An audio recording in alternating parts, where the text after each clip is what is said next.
Welcome to Category 5 Technology TV. It's episode number 463 for Tuesday, August 2nd, 2016. Nice to see you. Great to have you here. My name's Robbie Ferguson. Please help me welcome my co-host tonight, Jeff Weston. How's it going? And way over there in the newsroom is Sasha Dirmeitis. Hey, Sasha. Nice to see you. Hello. Great to be here. Tonight, we've got an exciting show planned for you. Now, we don't normally look at the job sector, but we've got a technology website that is going to make it, it basically connects us geek guys and gals with employers. So a company that will actually help employers to find geeks for the services that they need. So you want to stick around if you're looking for work, or maybe you're looking to hire somebody in that sector. You want to stick around. We're going to be talking to Grant Conyers, the Executive Vice President from Speak with a Geek, coming up in just a couple minutes' time. It's going to be good. Sasha Dirmeitis over in the newsroom. Hey, what's coming up? Hello. Here's what's coming up in the Category5 TV newsroom. Hackers have found a social engineering trick to obtain your two-factor authentication code via text message. We'll share the story and comment on what you need to know to keep your account safe. Scientists think that they have found a smart way to constrain carbon dioxide emissions, just turn them to stone. AI has written its first sci-fi short film. Netflix continues to grow its user base in Canada. And Pepper the Robot has got a new job at hospitals in Belgium. Stick around. The full details are coming up later in the show. This is Category 5 Technology TV. Welcome to the show. This is Category 5 Technology TV. I'm your host, Robbie Ferguson. So nice to have you here on episode 463. It's exciting. We're getting closer to 500. We're getting there. Wow. We're getting there. Season 10 starts this October. Hard to believe, just a couple months off. That's crazy. So, I can't believe it's been going that long. I know. And there's still so much to do. I've been here every single week since then, Jeff. 2007. That's true. September I had like, an 8-year hiatus? Yeah, about that. You stopped in on episode 4, and then we didn't see you again until season 9. Yeah. But here he is. He's here almost every week. Nice to see you again. Tonight, we're going to explore this really cool web service, because geek is chic. And there is a company that is based in San Francisco. They are entirely focused on job recruitment for us geeks. Right. Tech-savvy personnel, if you will. And so I've got Grant Conyers on the line. Please help me welcome him. He's the Executive Vice President of Speak with a Geek. Grant, it's so nice to have you here. Thanks for joining us. It's great to be here. Thanks for having me. Grant, just for those of the viewers who are not in the know, can you tell us a little bit about Swag, speakwithageek.com? Yeah, happy to. So Swag has been around for a while. We've actually been in business 17 years. But our main product is a on-demand app that allows businesses to one-click technical talent. So if you need a developer, designer, cloud architect, whatever it may be, allows a business to go in, click, and then we have technicians that are around that area that we've pre-vetted that are then able to engage with the client. And then we also help clients actually place that full-time talent into their technical positions. Very neat. So there are a lot of job recruitment sites on the web. What strikes me as unique about Swag is you're specifically gearing the service toward the tech sector, both on both ends of the spectrum. What really, from your perspective, sets Swag apart from the other guys that are out there? Yeah, I think it's a lot of things, actually. For us, it's really about our user base. We don't really consider ourselves a recruiting company. We consider ourselves a technology community. So we really are working to interact and engage with that community. So it's about education, actually bringing in additional code challenges and new opportunities to the technology community. It's also about diversity, which is extremely important to us. Because we do work with millions of users around the world, it really allows us to interest in and kind of introduce new talent that companies may not be looking at natively into their pipelines, really considering diversity and inclusion. So are we talking about people that are already in the fields with certain credentials, or is this open to anyone that can code PHP, or what's the idea there? Great question. So we really consider tech to be pretty general. So you have kind of the standard, I'm an IT person, I am a developer, I'm a designer, et cetera. But we also get into very niche things. We believe technology is very broad. So a lot of times we're working within maybe a CFO position or finance or accounting or sales engineering, et cetera, where they might need, kind of knowledge of very specific technical systems. Like I said, with finance, you look at an accountant and all of the systems they need to understand, how the ERPs work, how everything works. So when we introduce people that have a very complex understanding of the technological systems, we see really an advanced ROI on that for the employers. And then we also see it really helps retention, really keeping those people in place long term. So placing the right people at the right time, really finding what's going to be interesting to our community. I think it's also about, you've got kind of all these social media out there, and techs, honestly, there are a lot of them are really tired of job-based messaging. Everybody's hitting them up, and it's kind of a challenge for them. So we kind of intermix in that. We really take out a lot of the garbage. We work with legit companies that have a strong understanding of technology, or maybe they don't understand tech. They're really looking for a partner to come in and really assist them. So from our standpoint, it's really about the outside services around what we do. So it's technical testing of everyone that comes in. A lot of times we'll go into a business, they'll say, hey, I'd really like to understand where my current team is at, how they test compared to new talent. Or it might be a situation where they just have candidates coming in and there's really no way for them to vet them or understand what they need. So from our standpoint, being in technology for so long and having the different experts in our company that we do, we're really able to look at it from a very technical standpoint. How did they perform on each of the technologies? We don't just run a blanket test. It's very, very specific to that job. And then it's on the tech side, it's really about, kind of the community as far as how do I identify what I really want? So we look at everything from compensation to where they live, where they might be willing to relocate. And then it's about the little details. Do I want to we work at a huge company? Do I want to work at a small company? Is it startup mode? Is it, do they have existing? What's really important? And then, so I presume you've really simplified the process of connecting the employee with the employer. Exactly. It's really easy. So whether they're looking for a contractor, which we actually allow through our on-demand app, they can simply just for free go in there and connect with somebody instantly that has already been vetted. They know they're great at what they do, see their community reviews. And then where a lot of our clients really get value of that is a kind of a try before you buy model. They can bring people in, see how they interact with the team, see if they're able to solve the problems correctly. And then a lot of times they'll end up extending job offers to those folks.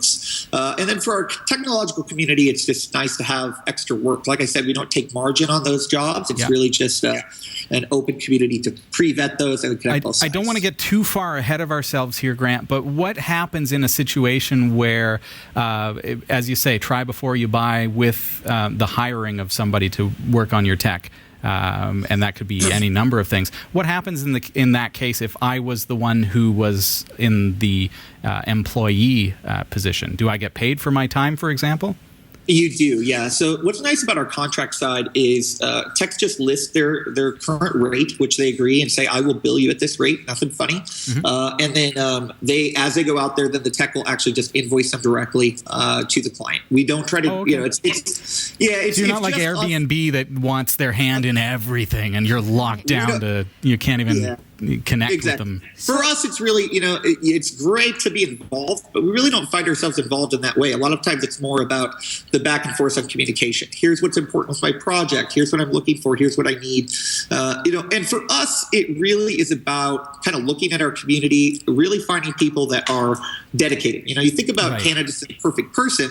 A lot of times it's not the unemployed or someone that is, readily banging at your door that you want to hire. Typically, it's someone that is perfect for the position. They understand every single aspect of it. They've been vetted, tested. You're going to see a lot better ROI on someone in that position. So it's kind of fun to make sure that we're introducing the right people to the right spots. Sure. Grant, what is your background? I mean, you're obviously very knowledgeable when it comes to the whole the hiring process, and it's interesting that you call it a community versus actually what was the term that I used? Sorry. Recruitment. Versus recruitment. So, and really, we're at this point where, and I would like to speak on it a little bit about how technology, internet, and connectivity have made it so that we have a new way to interact with potential employers, and you're kind of bridging the gap there. But curious about your background. Where do you come from, and how did you get into this? Yeah, well, I'm from a technological background. I've been a developer and technologist for about 16 years now. Mm-hmm. Built many different products and companies along the way, but always swag has been my primary focus. It's really been neat for us to really start engaging with all the different techs that are out there, and it's cool because you get to see a lot of very interesting things that are happening. You see a lot of very cool trends that are happening. You see what's new. We're constantly on that cutting edge of what's happening. So it's always kind of kept me engaged. As far as outside background about that, I've done a lot within the ad tech space. We own several other companies that have been a huge focus for us, but really swag, Speak with the Geek is our primary focus. It's all about really looking at the technology space, seeing what's coming in, educating. I think I said that earlier, but I'll expand on that. We're actually opening up several brick and mortar code schools that allow us to bring in new folks that may not have had access to technology or the ability to learn that. So we really focus on females, we really focus on minorities, veterans, etc. To really, and the whole point of it is that really everyone is welcome. We really feel that there's a huge issue right now of there not being enough people technologically to keep up with everything that's happening. You said it yourself. Really? Everything's been modernized. Everything's new. Yeah. So for us, it's really about encouraging that, really bringing in these folks, making sure they're very well trained, getting them into our clients. And it's fun because we're not only just trying to place them with the job. It's about, how do you really look at your career for the long term? Right. Do I just want auxiliary income by taking on some contract work, or, is it? Oh, and we seem to have lost Grant for just a moment there. We're going to come right back to him. But we've got to take a really quick break anyway, so timing's perfect. How do you like that? We're speaking with Grant Conyers. He's the Executive Vice President of Speak with a Geek. We're going to be learning all about their service, how you can become recruited by Speak with a Geek, and we're going to be right back after this with more from speakwithageek.com. Now here's another great way you can support the shows you love from the Category5.TV network by shopping at Gearbest. That's right, Jeff. Cat5.tv/Gearbest. It's an online store for the geek streak in you. Or the loved ones. Well, of course. I mean, especially your loved ones, right? Because Cat5.tv/Gearbest, quite frankly, has all of the greatest tech gifts that you could ever hope for at rock bottom prices. Do they have cell phones? You betcha. Cat5.tv/Gearbest has a wide assortment of unlocked Android cell phones and tablets. What about consumer electronics? Those make a great gift. Absolutely. From high-tech watches to action cameras, headphones, even virtual reality headsets. Cat5.tv/Gearbest has you covered. They literally have it all, Jeff. Literally. Really? It's like a superstore right from the comfort of your own chair at your computer through the interweb. Yeah. There's no way they have it all. It's true. It's just a bunch of random electronics. Test me. What about clothes? Yep. Both men and women, fashionable apparel at rock bottom super duper prices. Kind of like this? Well, look at this coat. What do you think? It's a slimming mock leather jacket. I love it. It's available for less than $30 plus free shipping at cat5.tv/Gearbest. All right. You kind of got me there. Wow. Any other questions for me, Jeff? Now that the winter has passed, flying season, do they have any good deals on, say, drone copters? Oh my goodness! Well, check this out. Dude, they have everything. Check out over 500 various drones.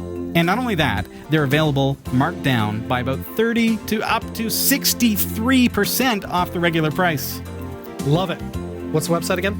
Well, you're going to find Gearbest on our partners pages for any of your favorite Category 5 TV shows like New Every Day, Category 5 Technology TV, The Pixel Shadow. But of course, if you want to shop absolutely right now and you want to go straight to the site, all you have to do is visit cat5.tv/Gearbest. See, that's easy. Cat5.tv/Gearbest. That's right. Happy shopping. Welcome back. This is Category 5 Technology TV. I'm your host, Robbie Ferguson. And I'm your co-host, Jeff Weston. And we have him back on the line, Grant Conyers from Speak with a Geek. He's the Executive Vice President there, speakwithageek.com. Check them out. If you are looking for tech work or someone to do tech work for you, it's speakwithageek.com. All right. Now, Grant, before the break, you talked about trying to connect more and get more women, minorities, you talked about military personnel into the tech sector. How have you found that has grown in the last little bit, or compared to when you started up 17 years ago? Yeah, I really appreciate that question, and it's extremely important to us. Really, it's been an exciting time because we don't look at the increase in those actual placements really from a Speak with the Geek standpoint. We really look at it as an industry, and it's very exciting for us to see that more females and minorities, veterans, like you said, are being accepted into these positions. And then it's really about encouraging these folks into more management roles. It's really about these folks feeling very comfortable, included in their environments, and giving them the opportunity to succeed. That's making the difference. And we've seen a lot of companies really shift focus to that being an important factor. I think everybody realizes, the huge benefits that come from having a diverse technical team. Now, Grant, it makes me think with the connected world that we are in these days. So, you started this thing a long time ago, back before, we had the technology that we have now to connect with others. Is this, if I were to get a job through your service and understanding the whole community aspect and communication back and forth, is it something that I have to be physically available for, or are we so connected now that I, say here in Canada, can be working for a company down in San Francisco doing great work for them remotely? Is that something that is that's an option to me? Yeah, great question. So it really depends on the client and what they're looking for. If they're really just looking for a remote job, which many of our clients are, it's more just, hey, I need a logo, I need a script developed, I need someone to come in, log into a cloud server, whatever it is. Remote is totally fine. You would just log in through a series of different tools that we make available. Obviously we make sure that it's secure and safe, but allowing access usually is pretty quick. Okay, fix this, fix that. And then the texts really are the ones that are driving that factor. So they say when they're available, when they're not available. They just simply go, set their schedules inside of the app. And then they set if they want to actually, hey, I'm willing to go down to a client location, or I'm just purely remote. What really makes me excited about that, in all honesty, is if I'm a really good programmer or a really good graphic designer, but I have a physical disability, now all of a sudden the tech space is open to me for employment, where 17 years ago it may not have been an option for me to have a job with one of these big tech companies. Absolutely. Great. Yeah, it's true. And, I don't think that we've reinvented the wheel there. There's been a lot of folks that have allowed kind of remote workers. Where we really feel it's different is really that we're going through and pre-vetting these folks. Having a real relationship with each tech that we onboard is extremely important to us. Really going through vetting them, and then also just making sure that they understand what they're really talking about. We reject a lot of people from our platform if they're not quite up to par, and it really allows us to make sure that we're only letting experts in. Our clients have come to expect that, and everything's a lot clearer. They see the exact rates in advance, and it really makes it a clean transaction.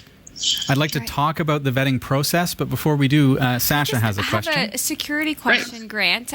So how is it that, say I'm working here from Canada and I'm working for your company, but for somebody in the States, how are you sure security-wise, as far as, like, if I have access now to corporate information, right? How are you certain that I am upstanding?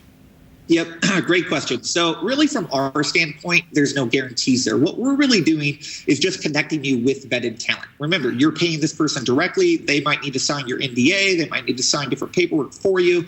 All these different companies oftentimes will have very strict policies as far as what they do. Certainly our vetting includes making sure that these people are legit. They understand how to do the job. We're talking to references. We're looking at their certifications. In a lot of cases, we're running background checks. So it's a fairly good, certainty that they're legit, but then, obviously the companies are doing their due diligence as well. Okay, so the segue there is actually quite ideal. Speaking, going back to the vetting process, how do you pre-qualify the individuals? Say myself, I'm a PHP developer. I do coding across multiple platforms. I'm getting fairly good at Lua and CSS3. I'm been doing for years, as long as it came out. I've been coding in CSS3, jQuery, all this kind of stuff. So I come to you and I say, okay, these are my talents. These are the things that I do day in, day out. I'm really good at these things. How do you then say to me, okay, is there an interview process? Am I applying for work through your service? How does it all work? Yeah, absolutely. So it really is driven by the community as far as what they're looking for. Some people are just looking for contract on demand work. They're signing up and going through the complete vetting process. We want to know before we're allowing you to go down to a client that you're legit. So that process is a little more lengthy. It takes about a week. You do an interview. You talk to us on the phone. You actually have one of our technical advisors. We have 15 of them depending on the various technologies. So there's obviously one for development, there's one for gaming, there's one for a cloud, etc. Those folks actually are very familiar with the space. They sit down, make sure that everything is cool. And then, like I said, it's about checking your certifications. It's about calling some of your previous employers or clients and, really getting references, really making sure that everything is checking out. And then really on the employment side, which is where most of our technologists are at, it's really about, what's important to them. So you talk about vetting. We're on our side, it's our job to really represent the community. We really owe our due diligence to them. So when you talk about vetting, it's really more on the company side. Is this company legit? What is their pay structure like? What type of opportunity is out there? There's so many opportunities for techs that you really have to be specific in where you're going. So we're really that liaison in between helping the tech, helping the client to facilitate both sides. And we speak about the community, Grant. Is the community both those who are looking for employment and those who are looking to recruit employment into their companies? It is, yeah. So it's really about, again, both sides. So you have some people where they're not actively ready to make a move. I'm employed, I'm really happy, but I have very specific skills that would be a really great fit somewhere else. So sometimes it's about just making our techs aware of those specific things. They'll come in, they'll say, hey, I only want to know about opportunities that are in these areas, this compensation, this type of technology. And then we're only contacting them when those things happen. And it's also about sometimes you also have a situation where you might want to be able to look for another job, but you don't want to necessarily share who you are. Another aspect of our network that's very, very nice is the ability to keep everything anonymous. No information is shared with an employer or a candidate before the transaction is accepted. So a client would come in, they would say, hey, here's my job, here's what I need.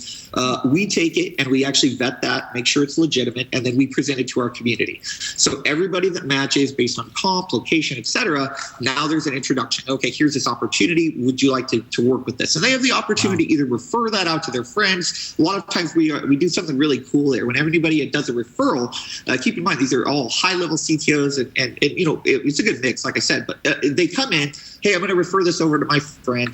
They look at it, and when they do that referral, if that person gets the job, we do something where we automatically will take and assign funds to a charity action. So we'll either, let's train a couple of high school girls how to code, or let's train some veterans how to code. Let's take a technology and give somebody some money to make this water system work in another country, et cetera. So it's really fun to kind of create those different opportunities and make sure our community is aware and different ways that they can help. It's amazing. That's awesome. And kudos to you, Grant, because this sounds like a juggling act from a tech perspective, and just to manage all of this information in such a sane way to be able to find work for people who are able to do it. So looking at my perspective, I work full time and I'm good at coding and I'm good at video production and things like that. So I could go to your site, and do I just sign up and go ahead with that, or? Yeah. So you would sign up and you would tell us what skills you're good at. You give us all your information. We jump on the phone with you, talk everything through. And then, like I said, you can either say, hey, I'm just looking for auxiliary income. You would go into the app, hey, I'm off work, go available. Job comes in, you accept or decline. If you accept, information is shared. You decide, hey, I'm going to go down there, or remote, whatever. You would simply go ahead and complete the task. The apps keep track of, how long you've been out there, what's going on, and then helps you kind of bill that client, send the invoice, client pays you. And then more importantly, also would be on that employment side. What's really important to you, what you're looking for long term, what can we actually help you with, and then same thing on the client side. Really kind of making sure that they only match with those exact people. Nice. I think what happens a lot in the industry is you have people that don't understand technology, and you have a lot of kind of small shops out there in the recruiting space, and a lot of times they'll just kind of take resumes, shoot them off to a client. Right. There's not a lot of thought and care that goes into it. So when we look at it, again, it's completely different because we're interfacing with people that are not on these public sites. Most of our people, in fact, I think the stat is 83%, are not available on social media. They don't have a online resume that they're maintaining. They're trusting us to really bring them and provide them their opportunities. So, a lot of times you might think of it as, hey, like your situation where you're a full-time developer, but think about it the opposite way. Think about the stay-at-home mom that might be just really great at logo design, or, maybe she's great at building WordPress sites or whatever it is. Yeah. We can take that person, vet them, and now instantly she's in the community. She's making income. It's really about providing everyone with those types of opportunities that we find so exciting. And again, providing that to everyone, not just the techs that are out there that have been doing this every day, but also really encouraging the new youth and new folks to really get involved. If you think about the supply issues that we have, it's huge. Tech's amazing. It's growing every single day, but our supply is not. A lot of these people do not feel included. They don't feel like, hey, I'm going to be able to go in and shoe in, get this job. Right. So for us, it's about educating them, right? It's about explaining to them, making sure they understand the technology, and really getting into the space at an early age and getting into it, get excited, know that they're able to advance, know that there's a place for them. And then on the client side, it's the same thing, really, going in, making sure that they understand how to really bring these people in. We look at it at a very complex state. It's about who's in your pipeline, who your managers are. It's about how you interview. It's about really the vibe and the way that you operate your company that really encourages diversity and inclusion. Very cool. Thanks, Grant. We're sorry to stop you. Jeff, you've got a question. Yeah. So, you're talking about connecting all these individuals, whether it's on a full-time basis, part-time basis, whatever. For us, we're based in Canada. The vast majority of our viewers are from the U.S., but we also have a large base of viewers from around the world. So from your standpoint as a company, how do you work with individuals from other countries? There's different credentials, there's different, tax issues, how difficult is that dealing with various countries? Yeah, it has been complex, but we're very good at localization. It's important to us that we understand the market. So we're in the process right now of opening up a lot of additional localized offices. We open up an office in UK in September, and we've got an office that's going in Hong Kong, et cetera. So for us, it's really looking at technology. It's obviously code is the same here as it is there. Technologies are the same. Right. So even if someone is speaking a different language, or again, going back to diversity, it doesn't matter. The people don't matter. It's about the technology, making sure that they're in there, they understand, and go from there. That's cool. What does the future hold for the tech sector as far as employment goes? Nothing but going crazy. Tech runs everything. You go back a few years and you did not have the issues of needing to drive all of your opportunities, all of your operations with technology. And now it's everything, down to the calculator, down to your time management system, everything. So it's very important. Anyway. Yeah, we could start reminiscing about how far tech has come. I was watching chats today where we're talking about 1 megabyte hard drives, and I'm like, I didn't even have a hard drive. I had a cassette tape. Yeah. So it's been fun for us to see that. And it's hard to not really talk about it too much because really we're at a stage now, everyone is so aware of the old stuff, but now it's at a point where there's so much new going on. And again, back to the community of educating everyone on that. A lot of times companies, they're not aware of everything that's out there. There's new languages, new technologies every single day that can advance their company, give them a competitive edge. Yeah. But you know what, Grant? The fact is they may not have people in-house that can utilize those technologies. Mm-hmm. Yep, exactly. I think that's exactly where you come in. Now, one type of technology that isn't necessarily easy to access would be 3D printing.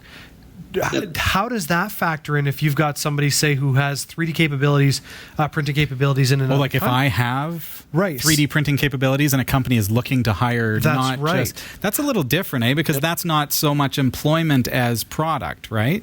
Is that something that you get into? You could argue either side. I mean, employment is a very important factor because, while contracts are great, you really do see a lift in your team from really bringing people on directly, of course. And that, especially if these companies that are very interested in diversity and inclusion, the focus really is on hiring. It's about really making sure that you're bringing in people that are going to stay long term and really be an asset to your team. So the contract side is amazing, but it's really more about introductions. It allows the companies, sure, they solve a problem, they get in there, they solve a problem quick with someone that's available to do it. But we really love focusing on the long-term focus. What are these people really looking for long-term? How can we get the right people into the right places to really advance technology and see the landscape grow? Cool. Well, we are speaking with Grant Conyers, the Executive Vice President from Speak with a Geek, and they can be found at speakwithageek.com. Sounds like a great service for both those who are looking to hire geeks, and if you are a geek, which I know you are, then there's a great opportunity for you. Grant, you know what? I love your passion about your company. I love talking with people that are both knowledgeable and passionate about what they do. It's a really exciting service. Yeah. So, I mean, if you're looking for work, what we've kind of proven through the discussion is that you're looking for an increase in diversity, an increase in jobs for women in the tech sector, in jobs for people with disabilities that can work but maybe can't physically work, for example. So these are really exciting things, and that's how technology has really revolutionized our way to work. Here we are in 2016, and that's how things have changed. Look back 10 years ago and even 5 years ago and how things have changed. So Grant, a job well done, and thank you so much for joining us tonight. Oh, I really appreciate it, man. It's been a great to be on the show, and I really appreciate everyone's time. It's really just a pleasure to represent everyone. We really feel that techs are the modern day rock stars, and we really like. Yeah, I am so getting that T-shirt. Sorry, great line. I love it. Carry on. Sorry, no, you totally. We're techs and geeks and nerds. Yeah, no, it's a lot of fun. I mean, you just think about it. There's so many opportunities. It's really a unique position for a lot of the talent that's out there that they can really be choosy about where they're going. And it's again, there's hitting up these people so many times every day that's very difficult for them to understand what's real. Is someone trying to steal my identity? Am I being catfished? What's really happening? So knowing that they can count on us to pre-vet those people, really only bring them opportunities that make sense, and then on the client side, really only connecting them with that pre-vetted talent, people that have been checked. And it's both sides, again, it solves a lot of problems from a contracting standpoint. You look at it like Craigslist or something like that, or an open site. There isn't any telling really what you're going to get. You have to tell all those people about your company, your technology stack, and all the details. It's very time consuming. And then on that same note, none of them have been checked already. You're spending a lot of time. So just being able to jump in the app, connect with the contractor real quick, or knowing that you can tell us exactly what you're looking for. We're going to spend the time to make sure that we give you the exact perfect people. At the same time, really kind of promoting our goals of diversity, inclusion, education, and just keeping the community growing. Technology's number one. Awesome. Well, keep up the great work, Grant. Thank you so much for being on the show. We've been speaking with Grant Conyers from Speak with a Geek. Hey, if you are a geek and you've been looking for your swag, well, you just got to spell it out. It's speakwithageek.com, and you definitely want to check them out. Thanks again, Grant, for being here on the show. Appreciate it, guys. Have a great night. This is Category 5 Technology TV. Welcome to the show. It's episode number 463. Wow. All right, we got to get into the news. We do. Sasha Dirmeitis over there waiting so patiently. Wow. Let's throw it over to you. Well, hello. It is Tuesday, August 2nd, 2016, and here are the stories we're covering this week. Hackers have found a social engineering trick to obtain your two-factor authentication code via text message. We'll share the story and comment on what you need to know to keep your accounts safe. Scientists think that they have found a smart way to constrain carbon dioxide emissions. Just turn them to stone. AI has written its first sci-fi short film. Netflix continues to grow its user base in Canada. And Pepper, the robot, has got a new job in hospitals in Belgium. These stories are coming right up. Don't go anywhere. Jeff Weston, Yeah, man. you're building a brand new, beautiful website, What? aren't you? No. Am I? Oh, you're a terrible actor. What? This is where acting comes into play. Oh, I didn't know we were acting. You're supposed to act. Okay, fair enough. All right. Yeah, I'm building a really cool website. Are you building a really cool website? You need hosting. One of the things about a hosting account is you don't want to have limitations put on your website. It's true. How much hard drive space do you have? How many email accounts? How many domains can point to it? Well, we've got an amazing deal for you. For a very limited time, cat5.tv/DreamHost, for just $5 and a bit of change per month, you are going to get unlimited website hosting, unlimited email accounts on that hosting service. You are also going to receive a free domain name. Ooh. So your own .com Nice. to put that amazing website that you've been working on It's true. there. If you want to build a WordPress site, fine. Sign up, cat5.tv/DreamHost. Just don't put Panama Papers on it. Just don't do it. But hey, it's a great deal, folks. Best deal you're going to find. $5 and change per month. Go to cat5.tv/DreamHost. I'm Sasha Dirmeitis, and here are the top stories from the Category5.tv newsroom. Two-factor authentication is a godsend for securing your accounts. It requires a second level of proof of who you are, typically a code sent to your phone before you can log in. This prevents anyone from gaining unauthorized access to your account, even if they manage to get a hold of your password. However, hackers and hijackers are managing to find a way around it. Back in June, Alex McCaw, co-founder of data API company Clearbit, shared a screenshot of a text attempting to trick its way past two-factor authentication on a Google account. The attacker sends the target a text message pretending to be the very company that the target has an account with. They say that they've detected suspicious activity to the account, and so they are sending a 2FA code to the target, which they should then text back to them to avoid having their account locked. The victim, worried that they're being hacked and not wanting to lose access to their data, sends the code back, believing they've thwarted the attempted hack. Oh my gosh. Horrible. In doing so, they actually give the hacker the one thing they need to break into the account. The hacker enters the victim's password followed by this ill-gotten 2FA code, and they're in. The attacker can sometimes even spoof their identity, so the text looks like it's coming from Google or Facebook or Apple rather Right. than an unknown number.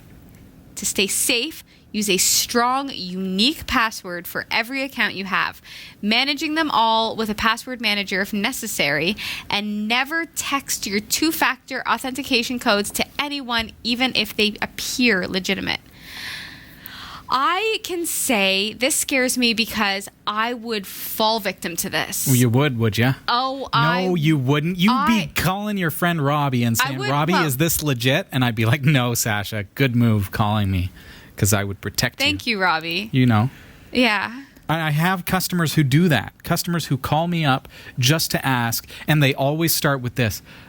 I know this sounds like a stupid question, but it's Right. it's always that kind of a thing. I don't mean to trouble you, but I got this email, and no, you know what? You did the right thing. Absolutely. Because there are malicious users out there that are trying to trick you all the time into providing personal information. And if you're the kind of user who has the same password on a Twitter account and the same password on your online banking and the same password on your email, and then they compromise Twitter They've got because they've tricked you, because what they do, and we did a feature on how to create a phishing attack, and the whole purpose of that was to show you how easy it is to trick someone, because I can save a copy of Twitter and upload it to a new website, make it look completely real, and then have you receive an email that looks like it's from Twitter saying click here to sign in, and it looks legit, so you enter your username and password. Now I've got your username and password. Now if you've got the same one on online banking, guess what? everything. I've just tricked you into giving me that password. Oh. That's how phishing works. But two-factor authentication, you'd think that you're safer. That's the whole idea. That's the Smart. reason why I would feel like maybe I might fall victim to it, because I trust in two-factor authentication. I Yeah, right. trust it. Sure. Now I don't trust it. But they still But see. It's up like until it's like, and I use customers as an example because I deal day in and day out with customer issues, but it spans everyone. It's not just my customers. This is the world we live in, where they're I don't know how it happened, but I've got this malware running on my computer, or I got the pop-up that says, I've got to call this phone number in order to decrypt my files. Well, somewhere along the line, not always, but usually, I said yes to the wrong question. Yeah. I clicked a link the wrong way. One customer, for example, had malware get into their system. How did it happen? Rather than going to their to their online banking, so they knew the website, it was royalbank.ca or whatever it was, and instead of putting it into the address bar, they put it into the search. Oh. And it gave them a list of all of the results for royalbank.ca. And then they just clicked on one. So it wasn't Royal Bank, it was something else.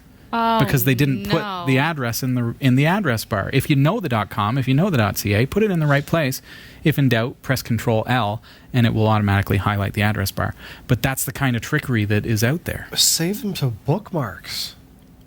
You can do that too, yeah. Like, that way you don't have to go searching for it every time. Yeah, but definitely when you know the address. It doesn't happen when it doesn't happen when you have time and you're thinking about it. It happens when you have no time, you're doing 3 other things, and you're trying to also do your banking, or you're clicking through a whole bunch of pop-ups, trying to get rid of them, and you accidentally pop on one.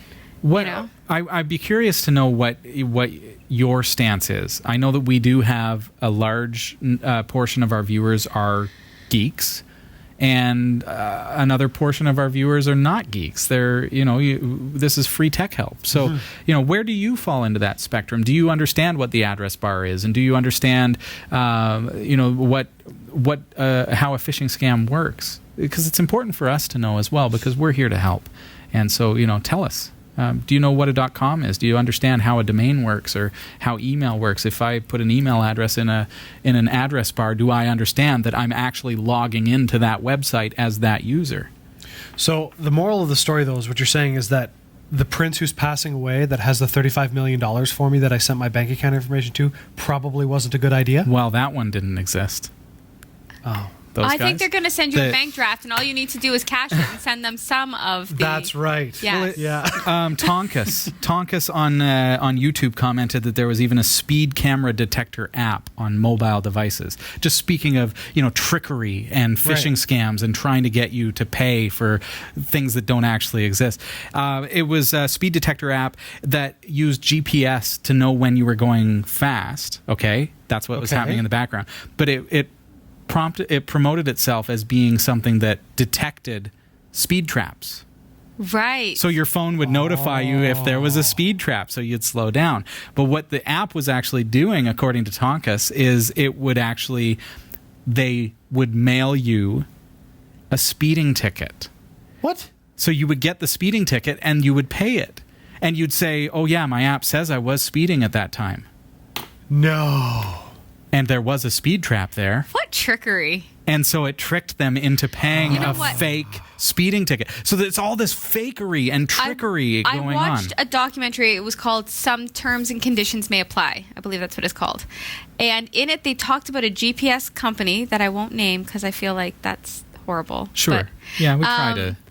But there's a GPS company that had partnered up with the law enforcement in particular cities. Yes. The GPS was tracking the speed of all of the cars and communicating with the police who were speeding. So the through police, their GPS? Through the GPS. No. Yeah. Wow. So the police That's both awesome and creepy. Yeah.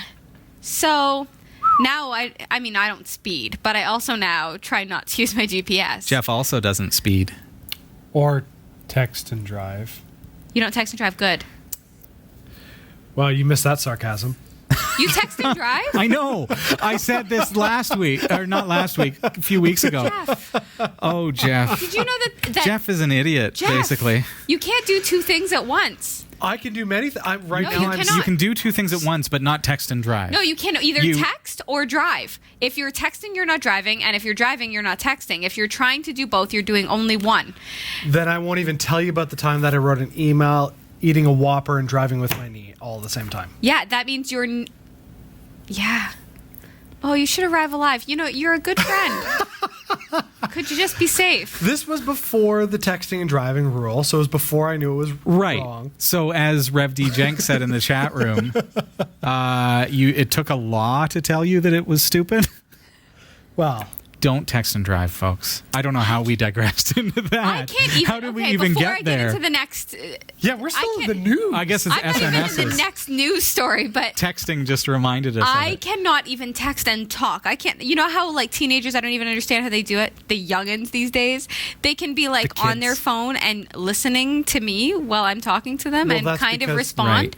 But I cannot. I couldn't, like, play bingo and text. I think they pretend to be listening. Well, and they're not really texting either. It's some weird cryptic emoticon / hybrid letter type thing, like TTYL party face. BRB. Exactly. I understood all of that. All right, Sasha, I guess we should probably move on. Rob's All like right. pseudo All right. get what? The news stories today, there's just one. No. Yes. Yeah, that's it. That's all the time we have. Scientists think they have found a smart way to constrain carbon dioxide emissions. Just turn them to stone. Medusa. I love it. Carbon Medusa. Carbon Medusa. The researchers report an experiment in Iceland where they have pumped CO2 and water underground into volcanic rock. Reactions with the minerals in the deep basalt convert the carbon dioxide to a stable, immobile, chalky solid. Kind of love this. Even more encouraging, the team writes in Science magazine, is the speed at which this process occurs, in the order of months. Lead author Really? Jurg Matter from Southampton University in the UK wrote, of our 220 tons of injected CO2, 95% was converted to limestone in less than 2 years. He says it was a huge surprise to all the scientists involved in the project, and even we thought, wow, this is really fast. The Halishti geothermal power station has now moved beyond the experiment reported in Science magazine and is routinely injecting CO2 into the subsurface in larger quantities. Okay, I love this. Like, a little bit of me is like, what could go wrong? Seems too good to be true. Seems really too good to be true, but if it's true and it's good... It must be. They're doing this. This is amazing. Actually, this is real life, Sasha. Turning CO2 into something that isn't a harmful gas, right? Like, It reminds me of Mount St. Helen, the controversy over... Because this is carbon, right? So if it only takes a couple of months to solidify, very far underground, how does carbon dating and everything play into that? The scientist's mind in me wants to say, okay, well, what happens here? Because Mount St. Helen, you remember when it erupted in the 80s, they carbon dated stuff, and it was the 80s, and it showed the carbon dating completely wrong. Like, it showed like millions of years old. Right. And it was 1987 or something like that. Right. So what happens if they create carbon stone in the ground and it only takes 3 months? Does that mess with carbon dating? Wouldn't it be fun to throw something in there that just recently happened, and then it comes a stone, and then say, hey, dig up. And You're right, an iPod. Oh my goodness. They had iPods a million years ago. iPhones and iPod touches from primordial days. I love it. Like, on a green side, if this works... From a green's perspective, perspective, that's fantastic. Is amazing, because we have really been slacking on our taking care of the Earth, which is our home. We're just building a new one. On Mars. Wow. Okay. All right. So, artificial intelligence has recently been trying its hand at various human creative endeavors, from cooking to art, poetry to board games, but nothing is quite as surreal as a robot writing the script for a science fiction movie until now. It sounds like a science fiction movie all on its own. All by itself. The script and movie were the product of director Oscar Sharp and Ross Goodwin, a New York University AI researcher. A so-called recurrent neural network, which named itself Benjamin, was fed the scripts of dozens of science fiction movies, including such classics as Highlander, Endgame, Ghostbusters, Interstellar, and The Fifth Element. From there, it was asked to create a screenplay, including actor directions, using a set of prompts required by the Sci-Fi London Film Festival's 48-hour challenge. The resulting screenplay and pop song were then given to Justin Bieber. Okay, that was not expected.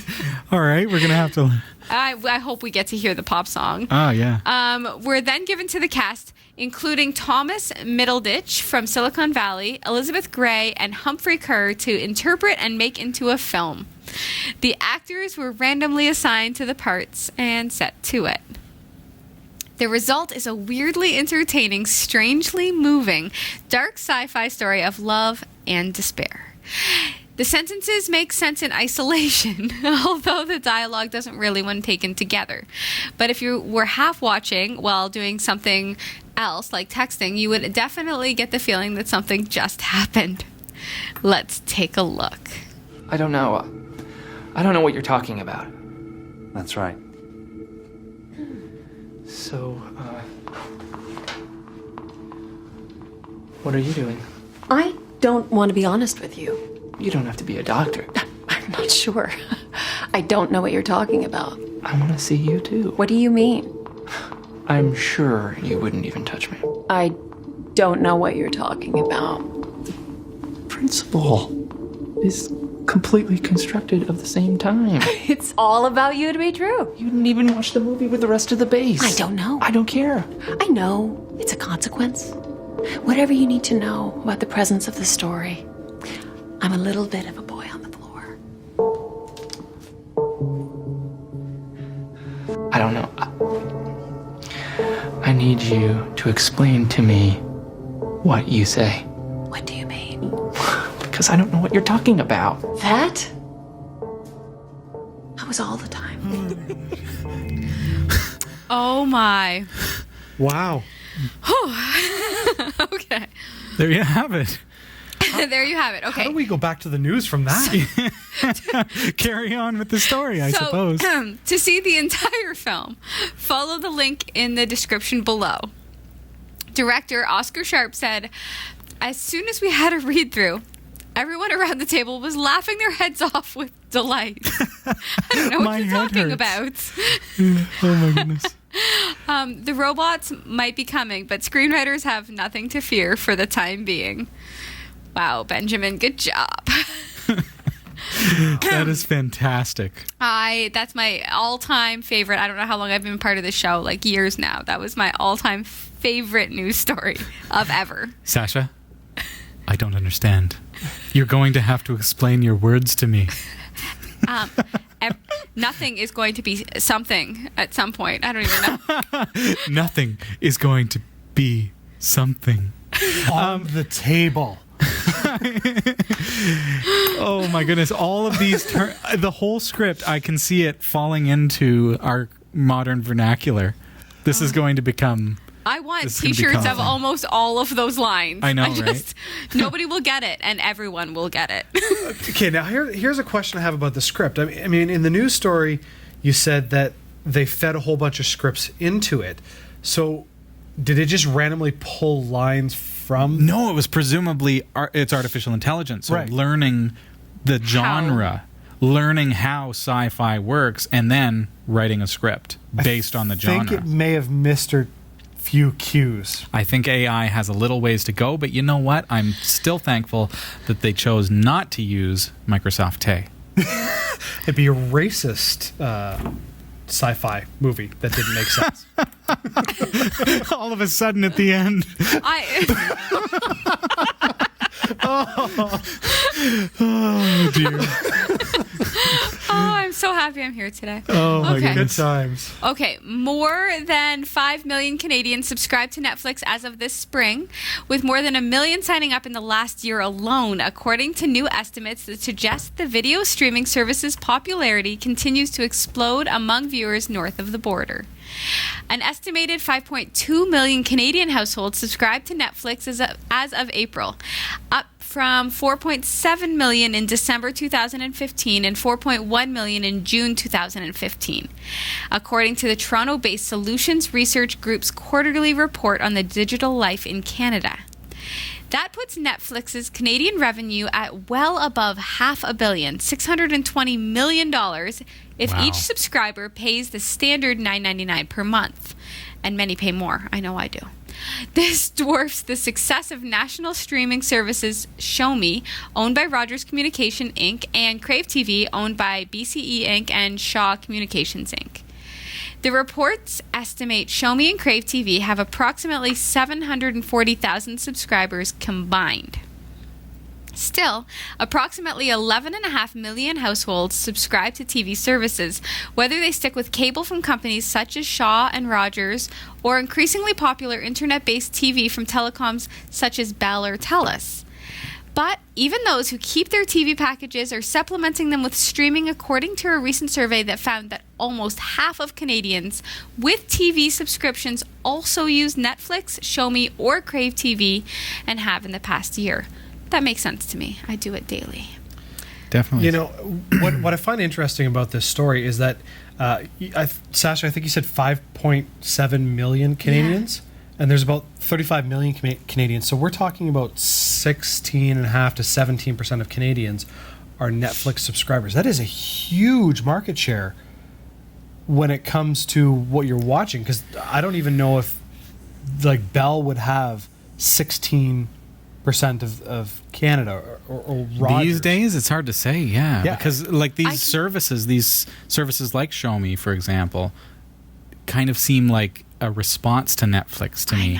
They're not innovators, they're followers. I can't tell you how much I was late to the Netflix game. I just got it in the past year. I love it. Okay. Like, I love Netflix. Kimmy Schmidt? Love Kimmy Schmidt is funny. I can only watch it when Dave's not home because he does not love Kimmy Schmidt. No? Okay. I love Kimmy Schmidt. Dave needs to loosen up, man. I've been watching the 100 lately. Have you seen it? What is it called? The 100. The 100. What genre? Okay, it's I have to ask what genre because we are very specific as far as what. sci-fi? Is it sci-fi?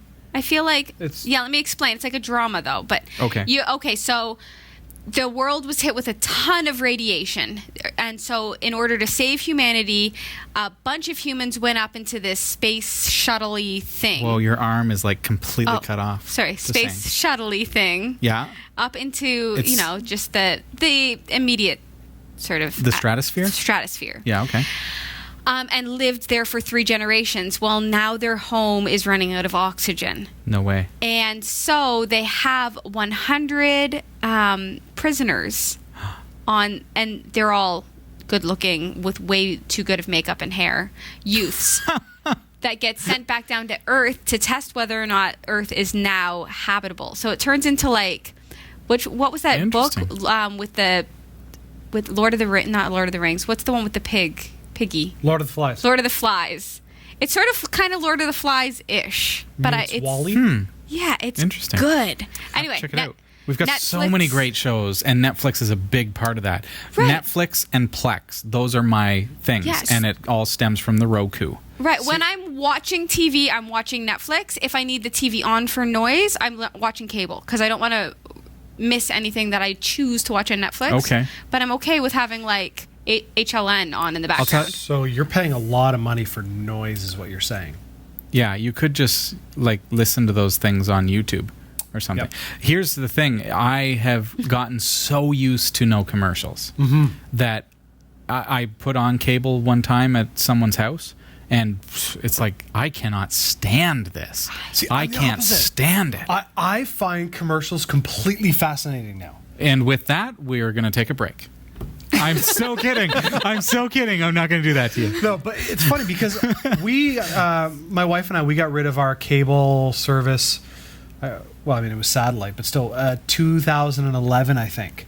So we've been strictly Netflix this whole time. Okay. And other services. I mean, we first signed up for Netflix, I think that it was like the first 6 months it was available in Canada, back when the service sucked. And we got rid of it and then we Really? gotta please come back to us. I was like email. $7 a month. Sure, I'll do that. Whatever. Well, yeah, but there was nothing. I mean, when Really? we first signed up, it was all shows from the 70s or 80s. I'm like, Yeah, I there's guess nothing so. current, and the movies were You know 3-4 what? years You know what behind. got us through that was what was it called? Sliders. Yep. We got into Sliders. Yep. An old sci-fi, and it was fun.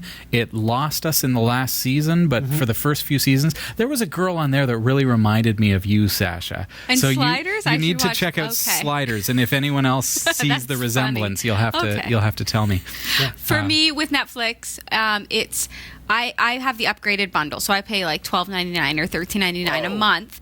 But I have like Whoa, he says. I was paying like $80 for cable TV. right, but I and it get was like high garbage. definition, like really great HD Yeah. quality.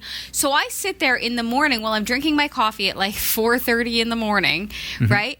Watching like the rainforest, thinking like real world isn't as pretty as like TV world, because my eyes couldn't focus as well in the jungle as I can on this TV. Like I just, Is that HDR?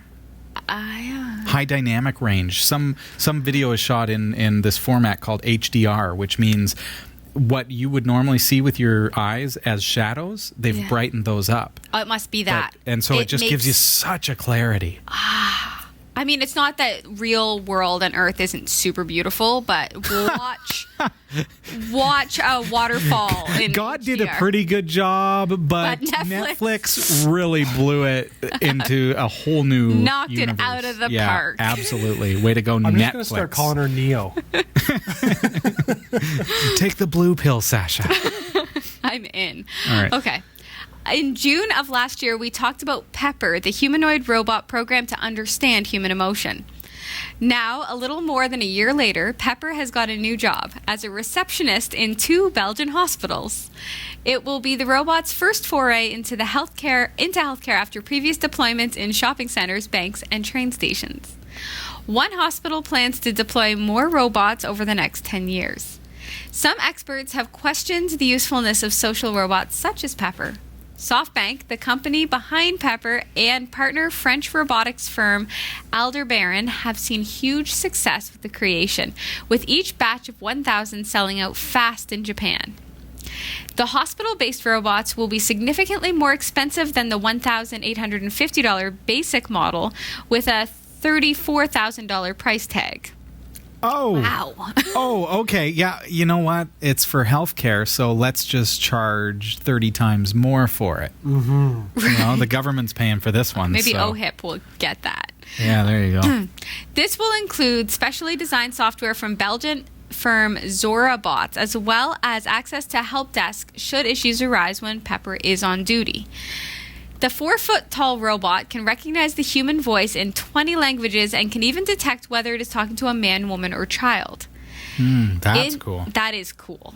In the CHR Citadel Hospital in Liège, Pepper will remain in the reception area, but at the AZ Damien Hospital in Ostend, it will accompany visitors to the correct department. I love this, but could Pepper act in, like, say, a sci-fi movie written by, like, say, another robot? I don't know. Gosh. See, here. Okay. This is neat.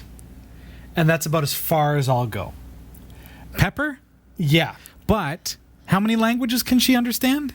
She. Yeah, So I'm thinking it's a she for sure. translation service, Okay, so Johnny Cab. okay, but I mean, there's other ways you can get translation services without ruining somebody's job.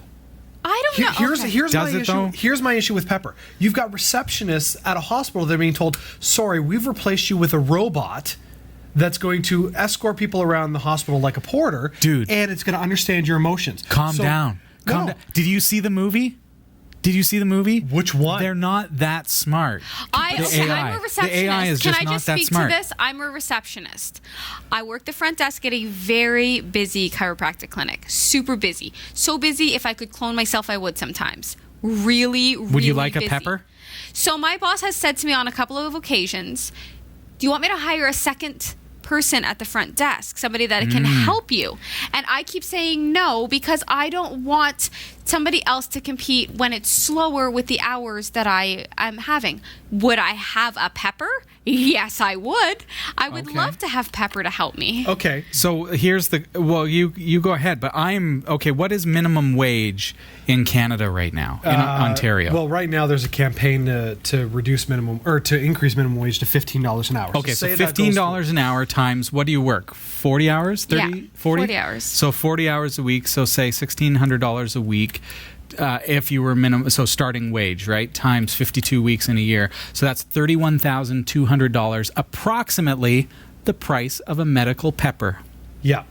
So tell the boss, hey, we can get a Pepper robot to help out. Not with replacing Sasha.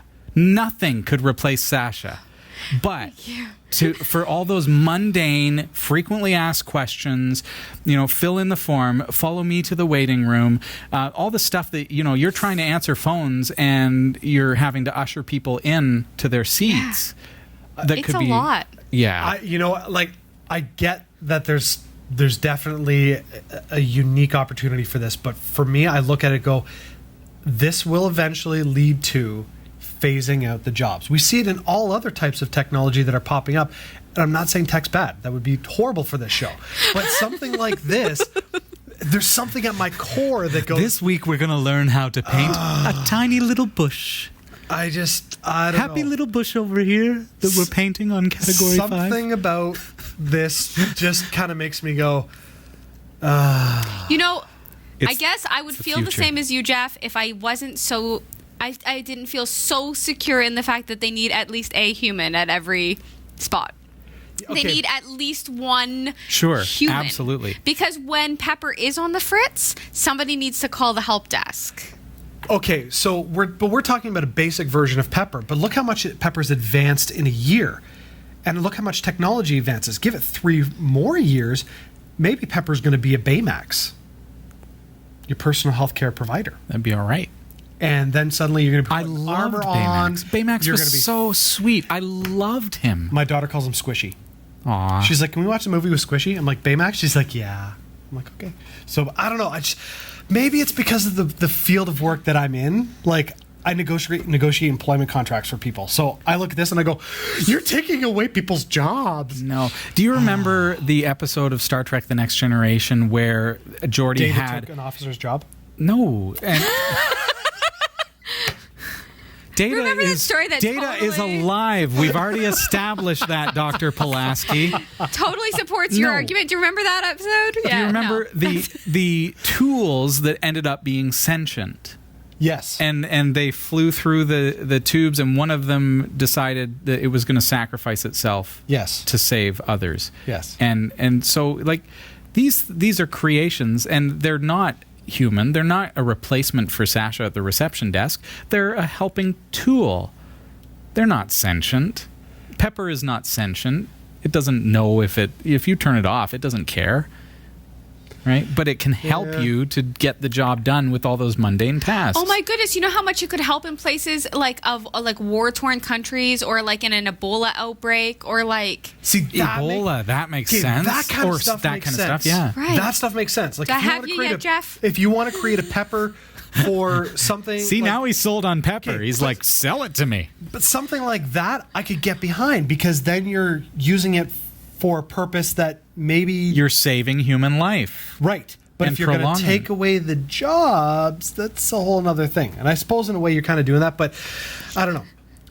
Everyday work, as far as I'm concerned, should be done by people who have DNA. But you know what? If you John circuits, do the things that nobody wants to do. What if you could have a robot that texted while you drove? There you go, Jeff. It's so helpful. Listen, when I text and drive, I'm pretty much a robot. Just saying. John Hornick was on the show talking about 3D printing, and we established that, yes, jobs are going to be lost, but new jobs are going to be created. So is there some way that something like artificial intelligence robots are going to actually create new jobs, not just the roboticist or the AI developer, right? Possibly. There's always something coming up. Imagine the upheaval and uproar when we decided we would stop building pyramids, and then all of those pyramid builders thought, oh no, we're going to be out of a job. I wasn't here for that conversation about stopping building pyramids. I didn't get a vote on that one. But we were here when John said, Sasha, that it's like the horse. You know, when they brought in the car. Right. Well, everyone was in uproar at Ford. Well, the fact is a lot of horse trainer or horse rearers and horseshoe blacksmiths and everything. They lost their jobs or had to change their jobs. But look at all the jobs that were created by cars. And that, we were talking about 3D printing as a process, but does that apply to something like an AI robot? So mechanic is really a vet for a car. Huh. Okay. Big thanks this week to Roy W. Nash, Jeff Weston, and our community of viewers for submitting stories to us. If you found a news story you'd like to send, email it to newsroom@category5.tv. For all your tech news with a slight Linux bias, visit the Category5.tv newsroom at newsroom.category5.tv. For the Category5.tv newsroom, I'm Sasha Dirmeitis. Thanks, Sasha. This is Category 5 Technology TV. Thank you so much for being here tonight. You know what? The news kind of became our feature because what a great discussion we have. And Sasha, it's so nice to have you back here tonight. Thanks for being here. I could do it every week if I had a pepper. You could. Yeah. Oh. There you go. Okay. Talk to the good doctor. $31,200 is the wage at minimum wage for 40 hours a week. That's less. That's about what you would pay for a pepper. That's not bad at all. There you go. Yeah. Not bad at all. Plus shipping and handling. So I think tonight's show has set a record for the most T-shirt slogans. I think we've come up with a few. We've got 3 so far that I've recorded that are just plain awesome. What are yours? Well, I haven't said anything because I was busy writing. You guys were the brainchilds behind this. But you've got Grant saying tech geeks are the new rock stars. Nice. Yes. Robbie saying Carbon Medusa, which sounds like a wicked band name. That could be a good band name. And Sasha. It's death metal. Carbon Medusa. And then Sasha, the real world isn't as pretty as the digital world. It is true. So, yeah. It is true. What have we said tonight? You're going to have to rewind a little bit. What have we said tonight that would make a great T-shirt? If you comment below, we will like and respond. If you actually get a T-shirt made that We will has wear the it. slogan on it, You send it to no, us. we will give you, 500 viewer points. How does that sound? Yes. And a thumbs up. And we'll give you a thumbs up, and we will mention it and show your picture on the air. Yes. How's that? And send it to me. I will wear it. You will? Oh, yes. Yeah, that's awesome. There you go. So get Sasha to wear your T-shirt. All right. I'm pushing buttons and looking for the right buttons. There we go.